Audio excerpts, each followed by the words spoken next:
New Thought Media Network.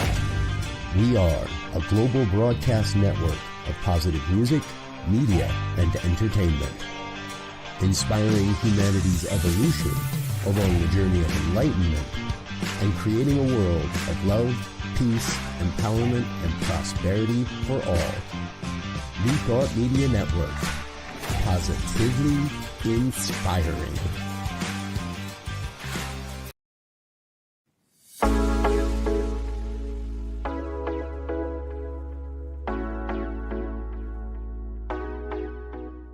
What if the person you think you are is just a fraction of who you truly are?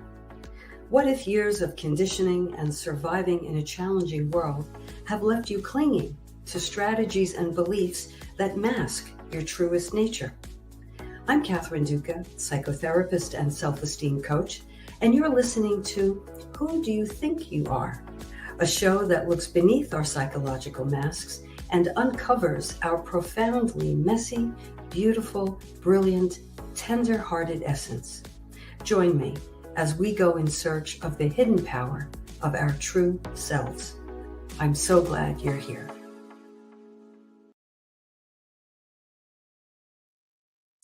And you know that's the absolute truth, dear friends. I am so glad I'm here. No place I'd rather be. And I missed you last week. I'll tell you what I was up to. But first, I want to welcome you to Who Do You Think You Are? This is a podcast that is dedicated to helping you learn how to have the highest regard for yourself in every situation, how to live from a place of genuine and deep self-respect and self-love, and how to make yourself a priority in your own life. Meet me here each week for curated tips and strategies designed to help you drop your psychological masks, connect with your truest essence, and simply live life more easily. Because we know that when we approach life in this way, we naturally and organically and effortlessly have more room, more generosity, and more love for others. And dear friends, when have we needed that more in our lives? Welcome, welcome, welcome. I am so glad to be back. I missed you last week. I'll tell you where I was. I was on a wonderful, beautiful, heart-opening, grounding retreat at a terrific place called the Kripalu Retreat Center in Massachusetts. And I was on a retreat with Tama Keeves.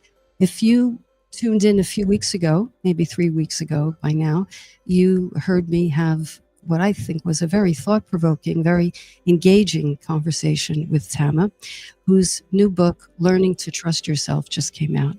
And so she ran a retreat based on the principles of her book. And I have to say, if you've never done a retreat before, I wholeheartedly recommend doing so.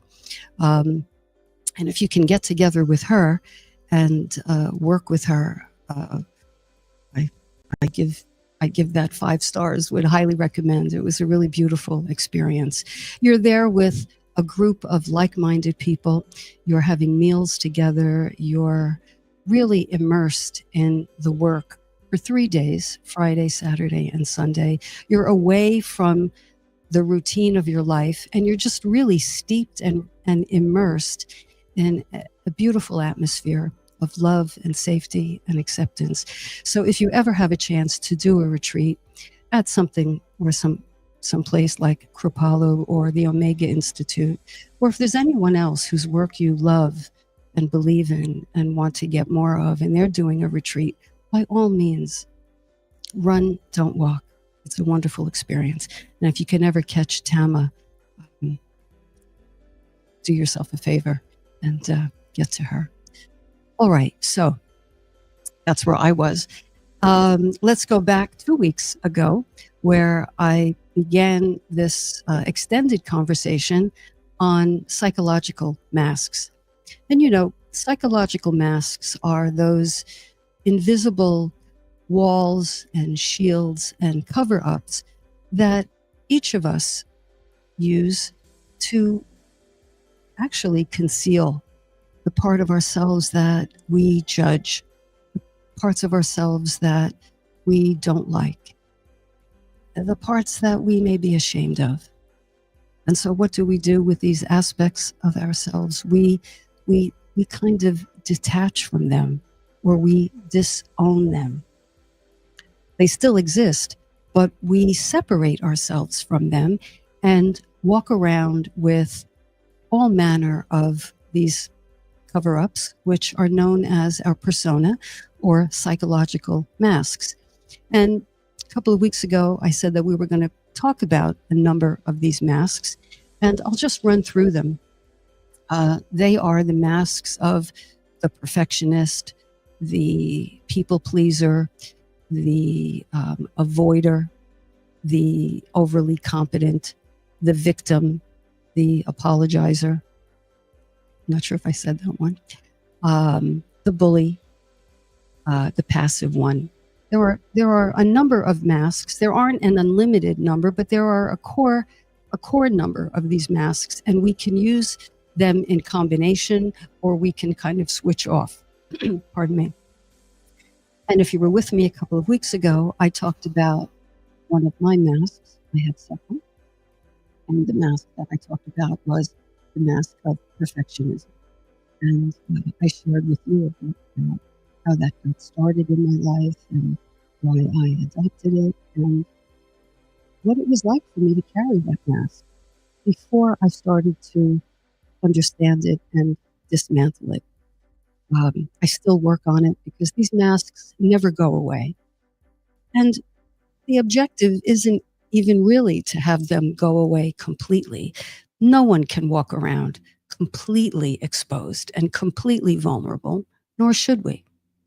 But the idea for all of the masks we wear is to get to a point where we are in command of when we use them. So we're in control of them rather than the other way around. And I think the main issue with masks is that, we just have them on and we are compelled to walk the earth from the perspective of having this mask. I'll tell you what I mean, but I just want you to kind of remember, if you can, that the goal is not to get rid of the mask completely, but to have it be more fluid and to use it when we feel it's necessary, rather than simply have, the mask on tightly all the time. All right? So that's kind of our preamble. I noticed that the chat is warming up. Let me just say a quick hello to Leandra. Welcome. A very good evening to you too, all the way from Knoxville. And Dawn, welcome. Saying hi to everybody. Michelle, good evening. Good to have you. Patricia, always nice to see you. Thank you so much. So tonight, we're going to be talking about a mask that I didn't mention, and it is the mask of I am fine. I'm fine. Now, you may wonder, what the heck is the problem? Hi, Claudia. I see you there. Claudia says hi to everyone. Welcome. Claudia, all the way from Delaware.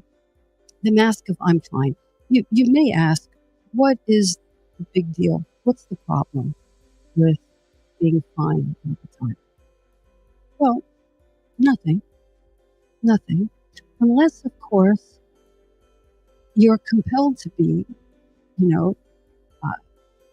always 24/7 in that mode. And you, or me, or one, can't tolerate anything but projecting this image to the world, which is really what masks do.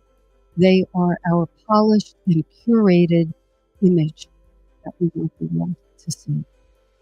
Simply put, it's what we want the world to think of us, because we are unconsciously or consciously worried and concerned that if anybody saw what lived beneath our mask, that which we might not feel good about or which we might feel ashamed of, bad things would happen.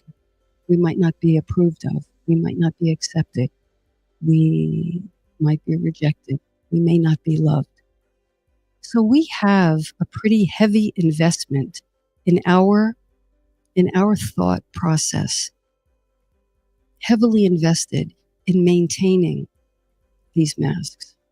But what I want to continue talking about tonight is the implications of wearing these masks all the time and not examining what's underneath them. You know, in this work, and certainly if you're tuning in and if you're here in the chat, you are someone who wants to be authentic.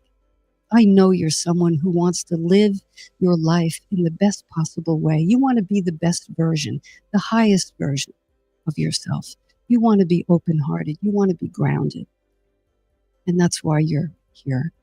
And, you know, in this work, we either come from a place of love, or we come from a place of apprehension or inadequacy or fear. By the way, I'm getting some feedback that my voice might be garbled. Can you let me know how you're hearing me? And if others are hearing me as garbled, the producer can possibly do something about that. Am I coming through okay, or am I a little wonky? Somebody let me know in the chat. Yes, muffled. Oh, okay, Patricia says better now. I'm going to adjust the microphone. To my fabulous producer, Reverend Michael Mangus, can you hear anything unusual, or do I sound okay to you? Getting mixed reviews in and out.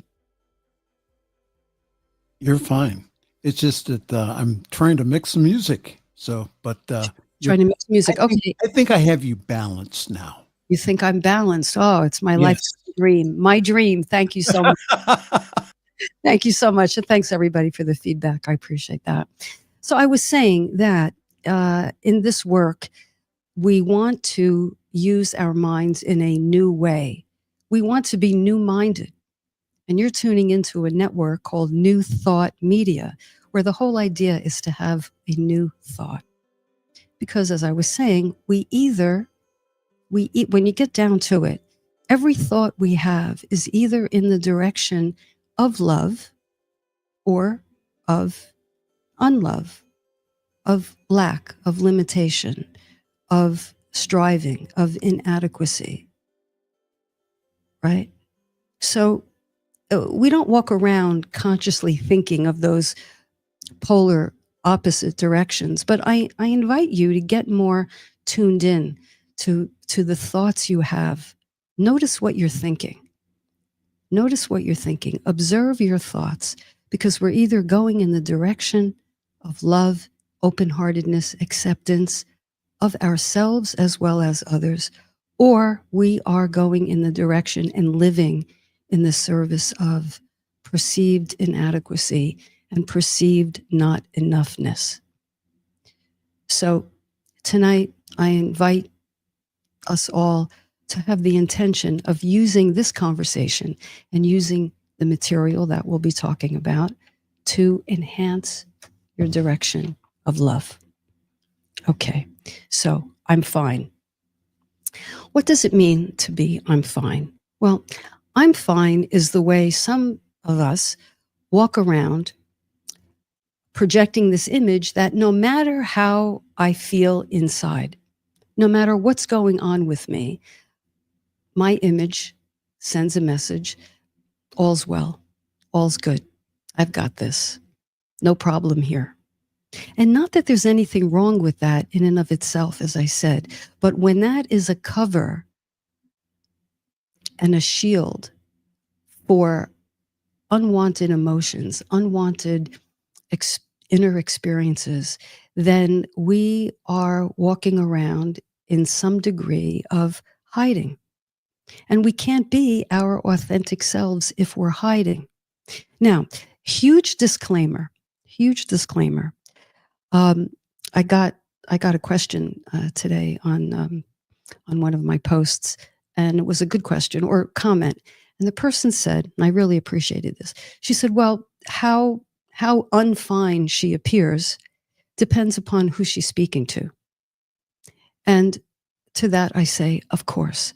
So the big disclaimer that I want to put on this conversation is that the idea is not to walk around like what I call a raw nerve all the time. That's not the idea. But when we've been wearing our masks, and most of us adopt these masks when in childhood, so we've got a good few decades perfecting and polishing and tightening up the grip and the seal on these masks, we start to believe that our mask is really who we are. We start to believe that our persona is our essence. And at core, nothing could be further from the truth. Our mask is our adaptation to things that happen to us in childhood. Now, you know, nature, nurture. Each of us comes into this world with a certain constitution. You hear babies born, you know, in one family. And why did one baby right out of the gate seem to have a certain temperament and the other child had a completely different temperament? That's nature. That's DNA. That's chemicals. That is coming into the world in a certain way. That is largely a constant. But then there is our attitude and the way in which we get through life. And that has everything to do with nurturing, meaning whatever experiences we had in childhood, especially the ones that were uncomfortable or painful or confusing or unpredictable, things like that. We, as brilliant children, adopted out of thin air, I might add, which is fascinating to me. We adopted strategies with which to cope with those unpleasant or painful or frightening or traumatic circumstances. And the strategy that we used in childhood and the things that happened to us or the things that we went through before the age of 8, 9, 10, pretty much get baked into the cake until we used to believe, research had us believing that the cake was baked forever and very little could be changed fundamentally. But now we know with brain research that the brain is adaptable and something called neuroplasticity. I'm sure that's a term many of you have heard. We can alter these fundamental ways of behaving, but that doesn't happen automatically, nor does it happen overnight. That happens with intention and curiosity and a willingness to examine the ways in which we walk the earth and to examine how we take in information and examine the conclusions we draw from situations in our day-to-day life. Right? So masks. Okay, let me just see if everybody is with me here. Dawn says, fluid is good. In addition to making our masks more fluid, are the gifts in each mask. Wait, is that a question? Fluid is good. In addition to making our masks more fluid, are there gifts in each mask, or is there a mask that is just all negative? Okay, that's a very good question. I'm going to answer very briefly now, Dawn, in a pinch, and then I'm going to elaborate. There are gifts behind the masks. There are gifts. It may seem paradoxical, but the mask is hiding a pain that we have. It is hiding, covering, protecting us from something we don't want to experience again. Once was plenty enough.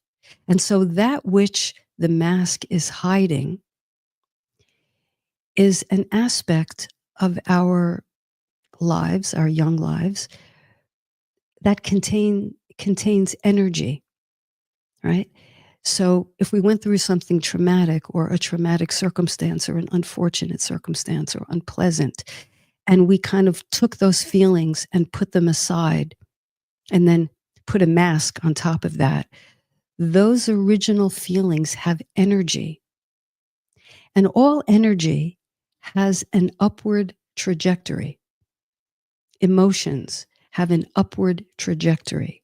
That's why when we feel things, our veins bulge, or we become flushed, our ears get red, or we tear up or sob, because emotions want to come up and out.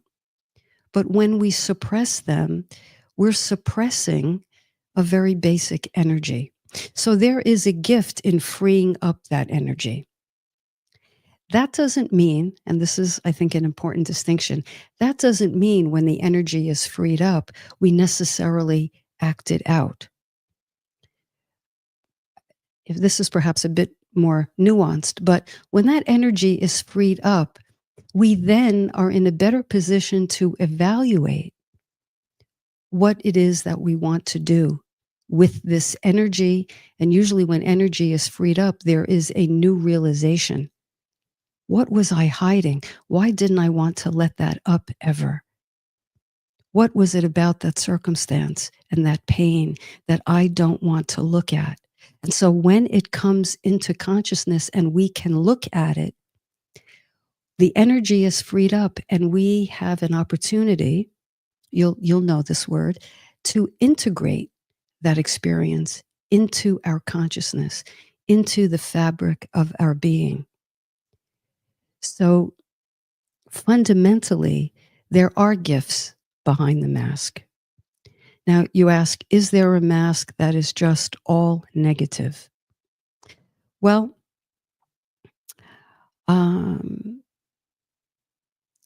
I look at it this way.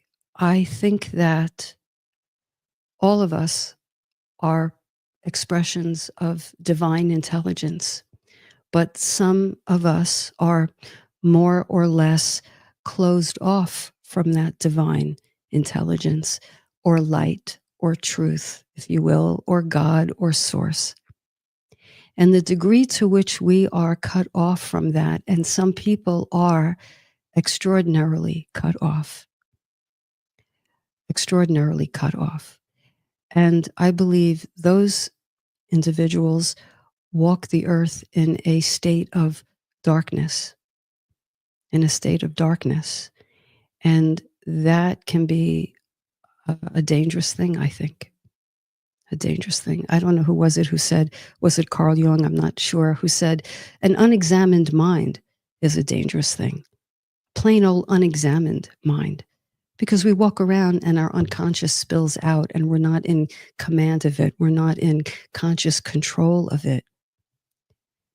But those who walk around in states of practically total darkness, I think those people pose a danger. And so then it is up to the rest of us who hopefully are in, a higher state of consciousness and in a higher degree of light. It's up to us to figure out what to do in the presence of that darkness. So Dawn, I hope that kind of began to address your question there. Let me know if you have anything else. So back to my disclaimer, if I can retrace those breadcrumbs. The goal here is not to walk around as though you're not fine all the time. I'm a big believer in discernment. I'm a big believer in a time and a place for everything. But as I said before, when we wear these masks that were once adaptive in childhood, they can very easily, over time, become maladaptive in adulthood. And we misread our persona for our true self. So the problem is we forget who we are. We forget who we are. So the idea is not to be vulnerable 24/7. The idea is to allow ourselves to know what it is we think and feel on as frequent a basis as possible. And then we can choose how to interact with other people. Now, where did these masks come from? It is very likely that if you are an I'm fine person, uh, and that's the image you really want to project to the world, it's possible and probable that in childhood, your needs and pleas for nurturance went unmet. And there could be many reasons for that. It could be your parent or caregiver was emotionally unavailable, or preoccupied, or addicted, or under the influence of unhealed trauma. And so your parent or caregiver was simply not able to meet your need or needs. Either that, or the other, I think, common reason is that you perceived your parent was burdened or overwhelmed or perhaps ill, or maybe, you know, all of their attention or much of their attention went to taking care of a sick relative or a sibling who was ill. And so, as incredibly brilliant children, what you and me, and so I'll say what we may have done, is we said, well, if they're not going to listen to me, if they're unavailable to me, if they're preoccupied, checked out, addicted, then they're not going to listen to me. They're not going to care. They're not going to hear me. No one is going to tend to my feelings. So why bother? And this is essentially what is underneath. This is the glue that keeps the I'm fine mask in place. No one's going to care. No one's interested in me or what I have to say. Or if you were the protective child who didn't want to burden your parents, you're like, you just concluded, well, you know what? I've got to take care of myself. Mom is working 2 jobs, dad is exhausted, or single parent, or whatever the case. I don't want to bother them. They have enough to deal with. I'm just going to hold it in, suck it up, do the best I can, and tell myself, this is key, tell myself, I don't have any needs. I'm good, thank you. I've got it. I don't need anything. Because if we don't need anything emotionally, what happens? We're less likely to get disappointed. So can you begin to hear the layers of strategy that go into adopting and maintaining these masks? It's really the mind's brilliant way and a child's brilliant way of self-protection. But these masks do not go anywhere. They don't dissolve. In fact, they get tighter with age. They really do. So the only way to understand what's beneath them is to do work and have conversations like we're having tonight, to begin to question and probe a little bit to start with. What is my mask covering? What is my mask covering? Quick story. When I was in grammar school, and by now you're beginning to understand what the nature of the school I went to. And my mother was one to say, she was tough in this regard. And she would say, if you got in trouble at school, which I never did, rarely, if you got in trouble, it must be because you did something and you deserved it. So, take it up at school. In effect, don't come crying to me. And so, as you may know, a few things happened at school. And when I would tell her about it, she would say, now as an adult, I know why she said this, but she would say, I hear it echoing in my mind now so vividly, she would say, stop your foolishness, stop your nonsense. Just, get it together. And I don't think she said get it together, but she did say, stop your foolishness, stop your nonsense. And I think she didn't want me to be soft or, too soft in the sense of susceptible. So I think she wanted me to be tough. She was in the Army. I shared that with you. And so she I think she thought that would do me good. So A for effort, but technically that strategy did not work for me. But what conclusion did I draw? If she's going to tell me stop my foolishness, my feelings, my concerns, my fears must be nonsensical. Therefore, I'm going to keep them to myself. Now, I think she did that because she was overwhelmed herself emotionally. I think she had a lot to contend with, and I don't think she had the bandwidth.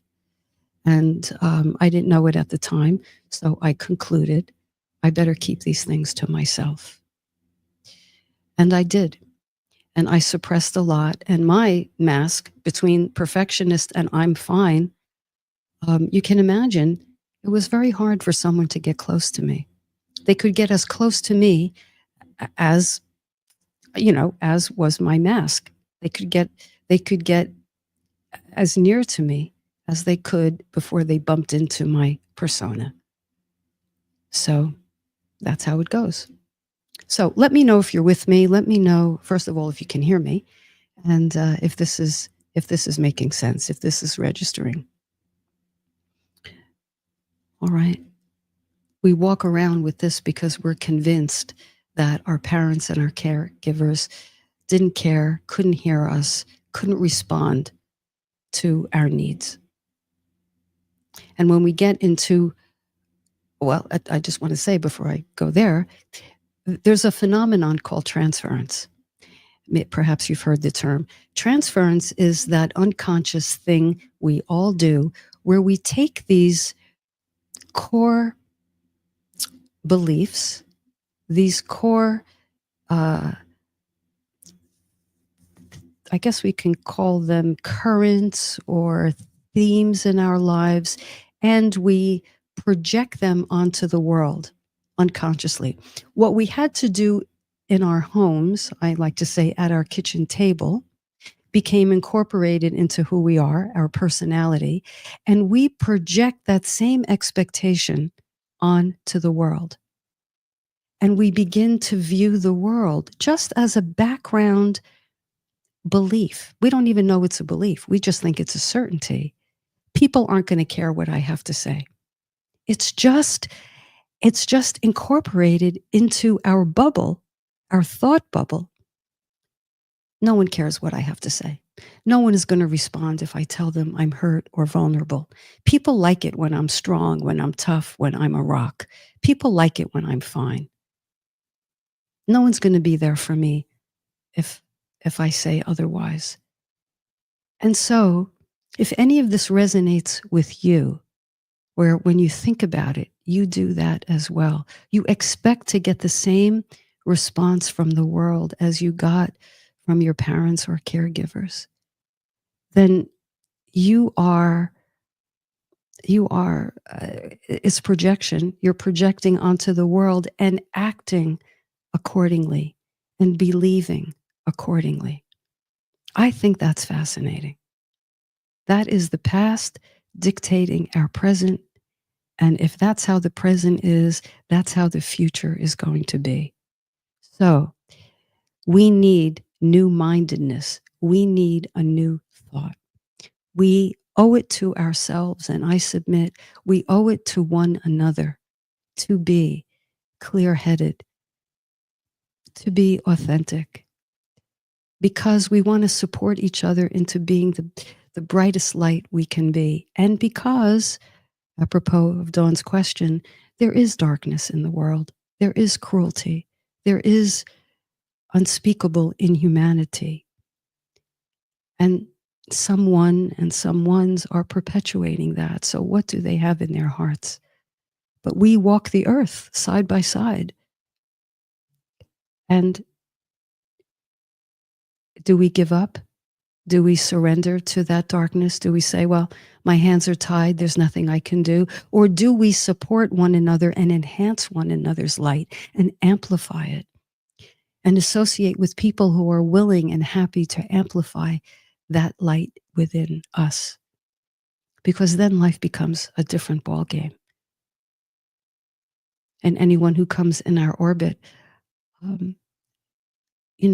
need sunglasses, need spiritual and emotional and psychological sunglasses. I think that's a lovely thought. So, on that note, I'm going to take a short break. Let's all digest this. When we come back, I may take a few questions, but I'm going to talk about what we can do to peek under that mask, how we can accomplish that, and what we might find exists there.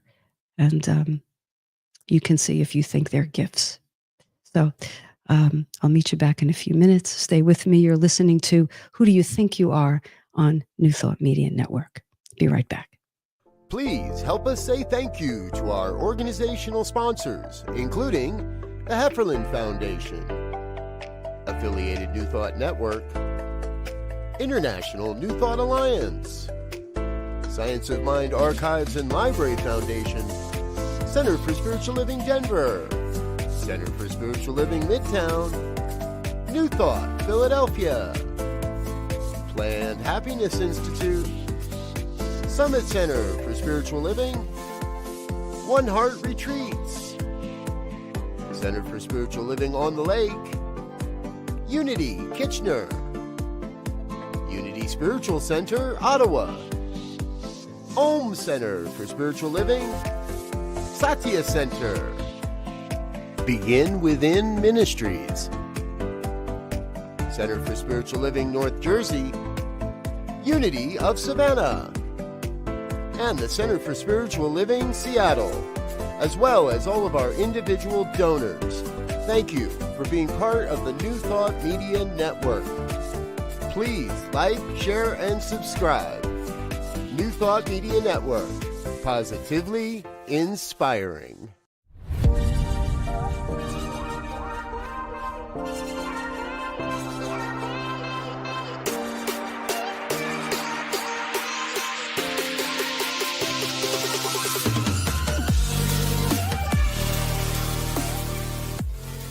New Thought Media Network is proud to present New Thought's Roots and Branches with Reverend Dr. Ruth Miller.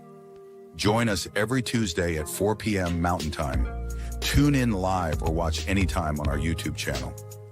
Discover the rich history of New Thought and its impact on modern spirituality.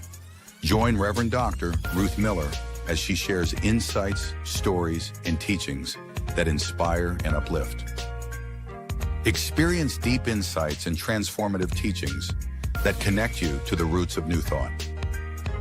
Visit our YouTube channel to catch up on past episodes and join us live every Tuesday at 4 p.m. Connect with us and be part of the journey.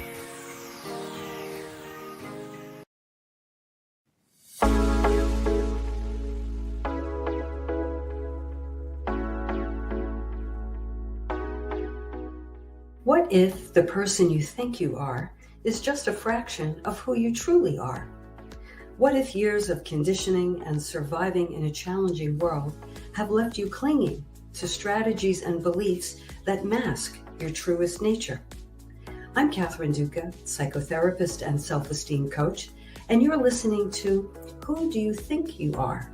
A show that looks beneath our psychological masks and uncovers our profoundly messy, beautiful, brilliant, tender-hearted essence.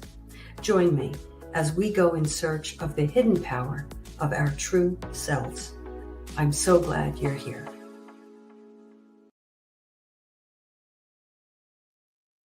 Welcome back.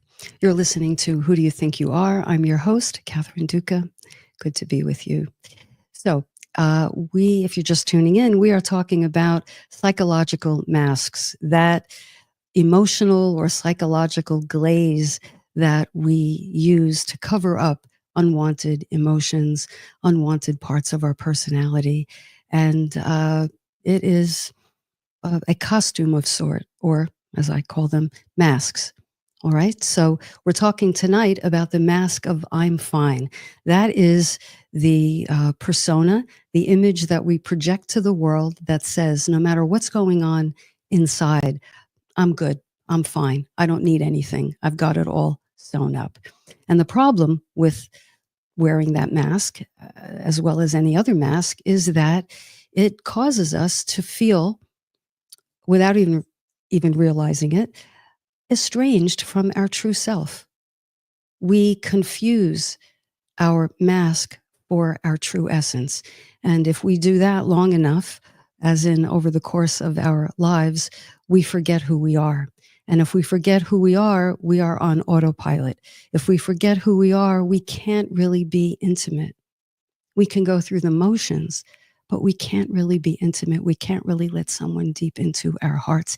And we can't really respect ourselves. Why? Because we don't really know ourselves, and we're afraid of ourselves. We're afraid of that part of our personalities leaking out. And so on some level, and isn't this interesting? On some level, we live in a low level state of fight or flight because we're anti that part of ourselves. We label it bad. We say, oh, that's awful. That's whatever. I've heard people use such cruel terminology. That's abhorrent. That's disgusting. That's bad. That's shameful. And so we're at odds with ourselves. And then we try to be happy. Very difficult. So I'm going to talk about what we can do to peek beneath the masks. And number one, number two, number three. We have to be willing to get still. Because the other thing that happens with our masks is we are outrunning, outpacing what we truly feel inside. So when that is going on, we avoid being still. Because on some level, we feel that if we're still, our emotions can overwhelm us. So we try to stay ahead of them. But really, numbers 1, 2, and 3 are the willingness to get still with ourselves and, question. Do I say I'm fine all the time? Do I tell myself, this is the most important part, do I tell myself I'm fine when I'm not? Have I needed to view myself as fine when the actual truth of the matter is that if I'm quiet, I know that I'm not fine, meaning something is bothering me, meaning something deep within is gnawing at me or haunting me or calling for my attention, but I never gave it because I was afraid of what would happen if I opened myself up to that part of myself. So getting still, asking the question, and number 3, is it number 3? I don't know if it's really number 3, compassionate recognition. This is really what I think is so important. So compassionate recognition is compassion, obviously, compassion with insight.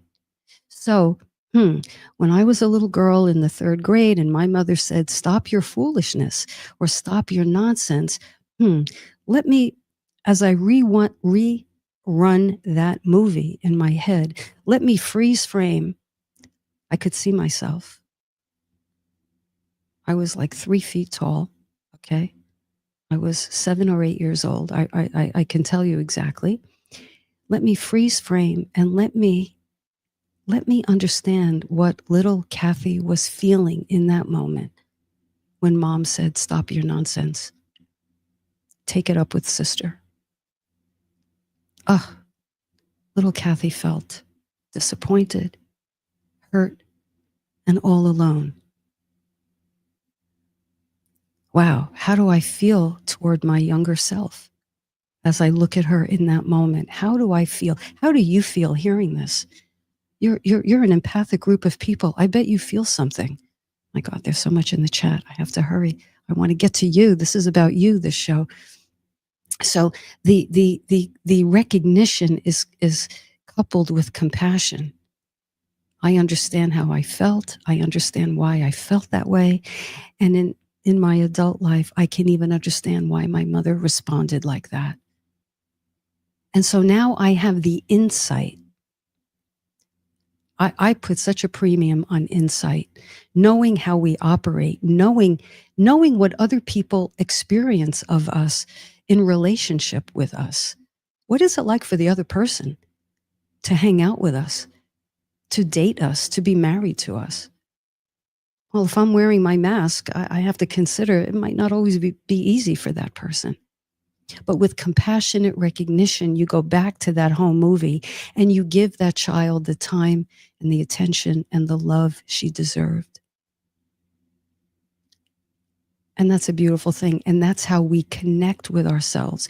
And when we do that, we no longer need the mask so tightly, so rigidly in place, because we've touched that pain. But along with the pain, we've added recognition and compassion and understanding and empathy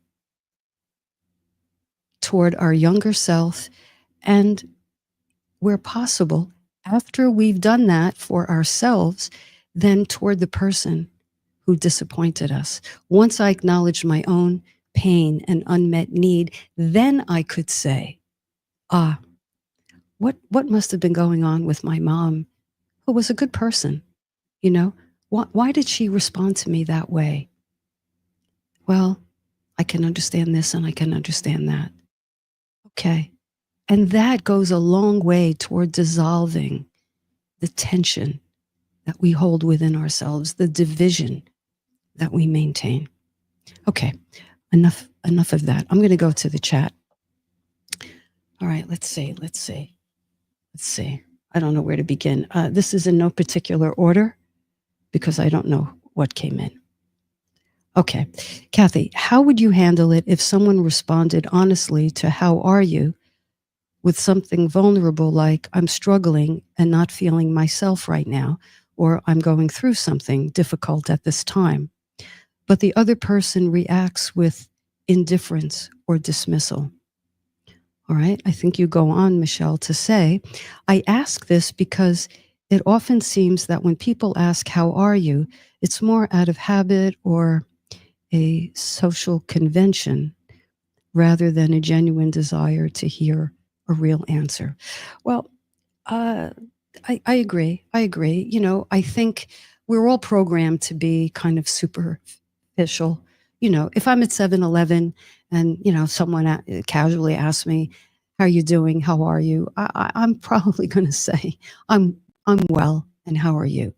But if it's not such a casual, such a passing relationship, if this is someone I have any kind of connection with, and it's not in a boardroom, I'm not at a meeting, or I'm not in a Zoom call or something, I will likely say, um, well, you know, at the moment, you know, I'm okay. I mean, I'm not, you know, dying, but to tell you the truth, I'm going through something and I'm dealing with it and I'm processing it, and I'm glad to be able to do that. Or if you want to say I'm okay, meaning you don't have to get nervous, I'm not falling apart, but I'm feeling a bit subdued. I have something on my mind and I'm in deep thought about it. Or I'd like to get together with you tonight, but you know what? I have something going on. Something's gnawing at me. It's got my attention. It's throwing me off. And I think I just need to be with my thoughts tonight. That's how I think, without getting too heavy, without making it into a therapy session. I think that's how we honor ourselves.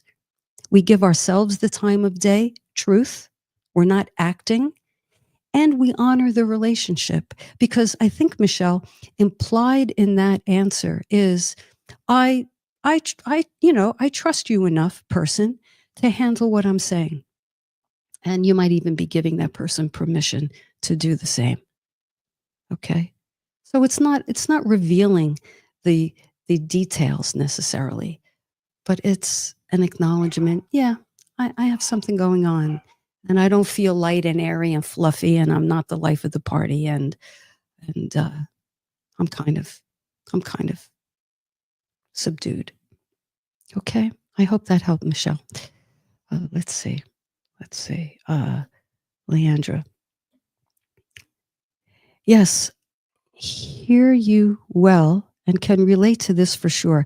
I think I've isolated myself to some degree at this stage of my life, not wanting to burden others. I'm realizing I need to share with others more. Mm. Well, somewhere, Leandra, you're a sensitive person. You're an empathic person. You're mindful of what others are going through, so you don't want to burden other people. But sharing, think about it. How do you feel when someone shares with you? Now, let me outline the parameters. I'm not talking about oversharing. I'm not talking about TMI. I'm not, I'm not talking about at inappropriate times. But, otherwise, how do you feel when someone shares their truth? If someone said, I'm subdued or I'm going through something, I bet you would feel, well, I'm going to tell you how I would feel. Okay? I don't want to put, and Leandra, you can say if you feel similarly or not. I feel honored. I really feel honored. And they don't have to say one detail, but the fact that they trusted me with that truth actually honors me. And it is my pleasure to give that person the space they need. It's my pleasure to say, thank you for telling me. You're safe with me. No more and no less most of the time. But in that exchange, it's not like I'm going for the Academy Award of being the happiest person. So that would be my response. Okay, Claudia, that's very true. Michael. And do you mean Michael or Michelle? And it's for that reason I hold back from opening up to telling what I'm really going through, specifically if it's a difficult time. Yeah. Well, now let me say, if someone reacts with indifference or dismisses, let me borrow a page from Mel Brooks and from my own writing. Let them, so what? Who cares? I mean, it might pinch and it might be disappointing, but it may have more to do with that person than it does with you. That person may not be in the head to hear you. That person may not know how to respond. That person may never or rarely engage with someone who is willing to be that authentic, honest on that level. So their dismissal might come from that place. Or I've certainly done this, we may hear it as dismissal when maybe the person feels a little helpless. Sometimes people don't know how to respond. I think so many of us are conditioned that when we hear something, bad news, or someone is struggling, we feel we have to solve their problem. We feel we have to come in with some kind of answer. We feel we have to resolve things, do something. And someone might simply feel awkward, and we read it as indifference or dismissal. Sometimes they don't care. I question, wow, and what are we doing talking to that person if they don't care about something like that? I wouldn't be surprised if more often than indifference, it's I don't know what to do with this information. So I find it helps when I share with people, if I kind of give like a heads up and I say, listen, I don't need you to do anything. I don't need you to solve this. I just need you to listen. I just need to hear myself talk and get it out. And if you can just listen and be a safe space and a container, you'll be doing a lot for me. So let me tell you about why I feel subdued. Does that help? Okay. Part of being authentic, part of being a wide receiver and a self-love builder, and as Tam McKeeve said, a maverick soul, is we're grounded and able to handle what we feel. We're not as hungry or needy for other people's approval. Of course, we want to connect, but not everyone is going to be able to do it. Now, if it's someone on whom you really depend, I mean, if it's a partner and your partner can't hear you or something like that, then that bears a conversation. But it's a conversation where you would have to, I think, dig a little deeper and not make the person wrong, but get curious. Curiosity, I believe, is the antidote to a lot of things, to depression, to feeling neglected. Why do I say that? Because in curiosity, you can ask the next question, such as, gee, I don't know what to make of your response. I said that I'm feeling subdued, and I heard your response in a way that left me feeling like maybe you're not that concerned, but I don't want to assume. I want to check that out with you. Is what I'm hearing what you meant to convey? You know, you can maybe say that with a little lighter step, a little heavier step. But if someone said to me, listen, I don't want to assume you mean what I heard you say, what I think you mean, so I'm going to go to the trouble of asking you so that I don't jump to conclusions. I tell you, I feel honored. I really do. I love when that happens. And I enjoy asking people. I enjoy checking out.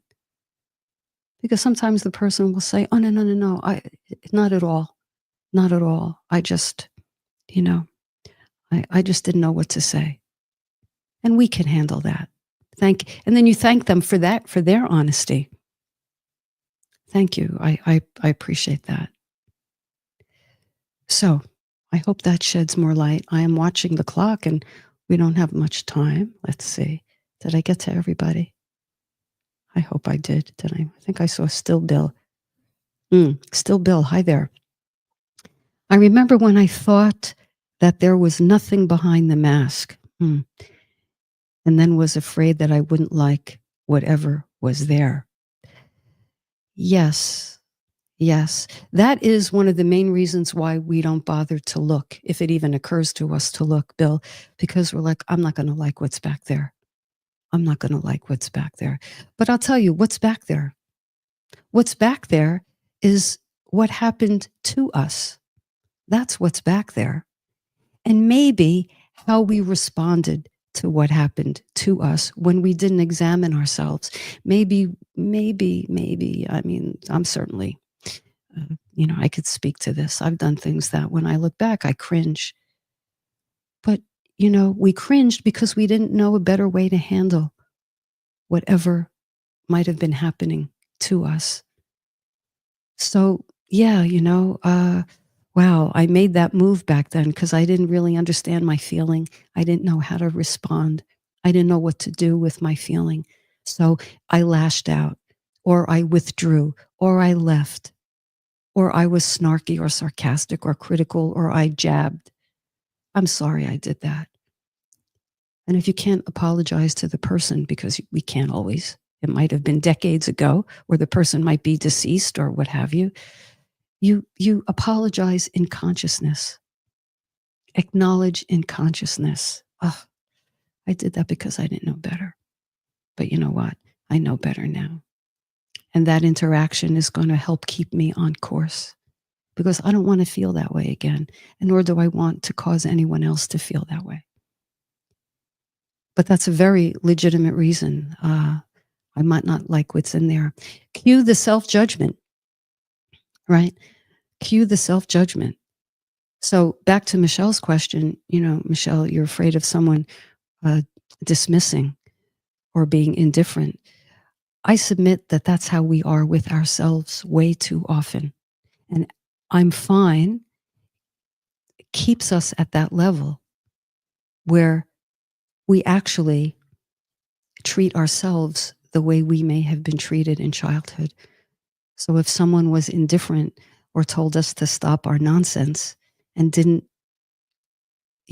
ask us about our true feeling, we've now taken that baton and we apply it to ourselves, and we treat ourselves the same way. But we need a new thought. We need to be new-minded. We need to have compassionate recognition and take that little girl, that little boy, that child within us, and whoever they may be, give them the time of day, give them what they deserved, which is our interest, not our indifference, our curiosity and our honoring and our love and our embrace. Because when we do that, then we have our own back. We actively love ourselves. We become a bodyguard to ourselves, a quiet bodyguard, just a presence that says, you're not going to get to that child unless you come through me. And the adult me has the skills to be able to handle what you may be conveying to me or throwing my way. So I could talk about this topic forever and ever. I love it so much. Thank you so much. I apologize if I didn't get to everyone. Clearly, this is a rich topic, and clearly I am over time. Dear ones, be well. Have a great week. Let's take one another with us. And if you're feeling subdued, give yourself the room to feel subdued this week.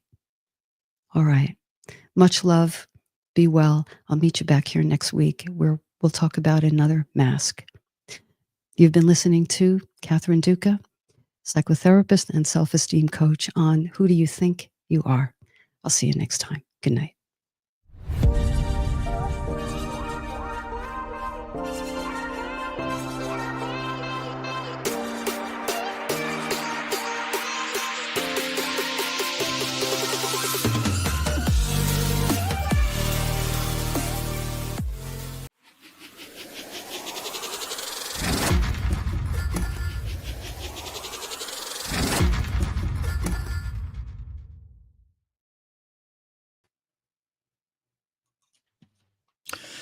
And I'm Mike Mangus for 77 WABC. And now back to hour 2 of Catherine Duca Live here on 77 WABC.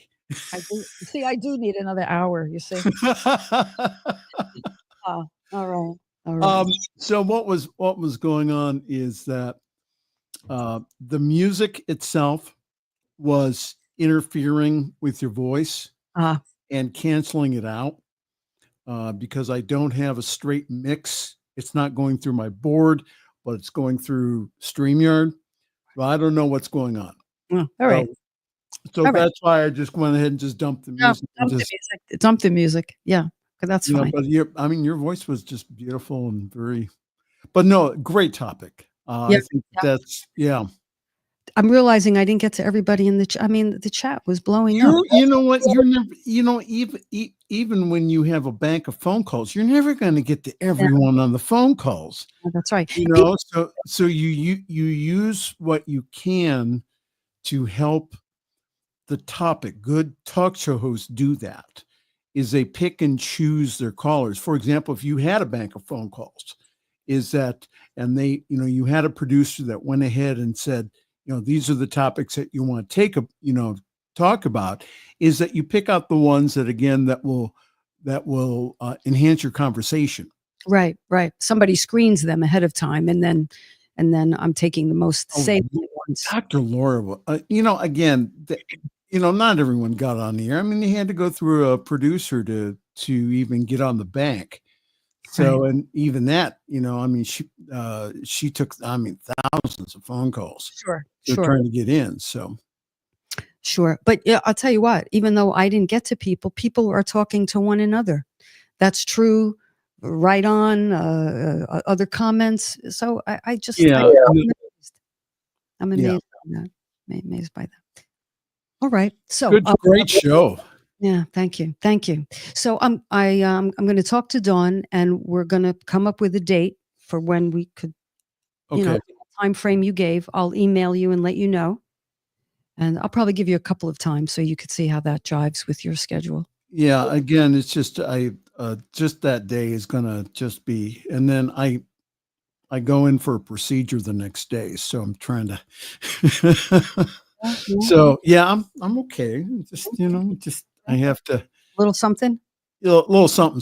So something. All right. Yeah. All right. So I will hold the space. I'll hold the intention. Really. Of good. Yeah. Well, I am. That's what I'm doing. Well, I'm So, going to add my intention to oh, your. good. Oh, I feel very loved and supported.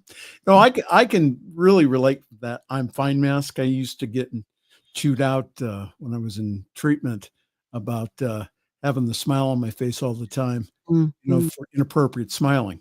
Oh, I should have said that. That's such a good one.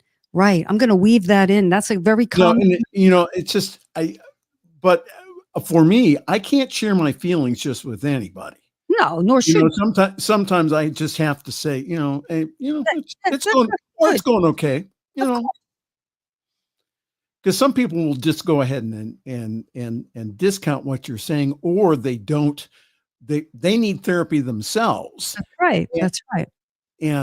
sometimes again, if people have not gone through any type of change process and have those type of communication skills, well, sometimes maybe it's not the best thing to do, or to find some other friends, or to say, listen, I just really need just to just to talk, just to vent, can you just hear me? Sure. If you can do that. We have to know our audience, I think. We have to know our audience. I mean, this is not for casual, of course. I hope I got that point across. Yeah, That I always remember that there was a woman in my recovery program that I made the mistake of dating, but she said, now she was MSW, Mm. and so she says, "I don't care about your feelings." It's like, Hey.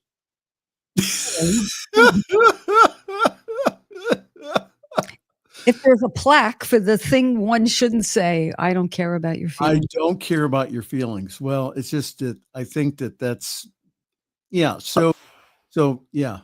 So it's sometimes it's just inappropriate but no, I think that, having something that you can put on, but again, that not having, um, not being vulnerable enough, to have the mask on all the time, rather than, um, you know, uh, masks for me, it keeps me from being close to you, or from anybody else. So, really being authentic with individuals. So, Yeah. yeah. Yeah. Hearing you talk about it, I say, yeah, that was a good topic. That was a good topic. You make it sound very interesting. What the The topic that we're talking about. Hearing it from you makes I'm like, this is a good topic. No, it was a great topic. No, it's just yeah. Great. Did I So I really, for me, I really try to be today I really try to be as authentic as possible, and just even even if I say to somebody else, okay, I'm doing okay, or is really just to acknowledge to myself really how I'm really feeling in the that's moment. that's right.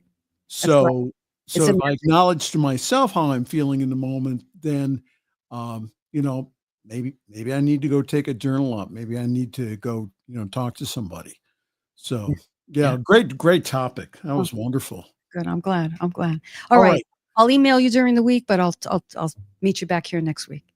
Blessings. Great show. Thank you, Michael. Good night. Take Bye-bye. care. Take care. Good night. Okay.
Mm.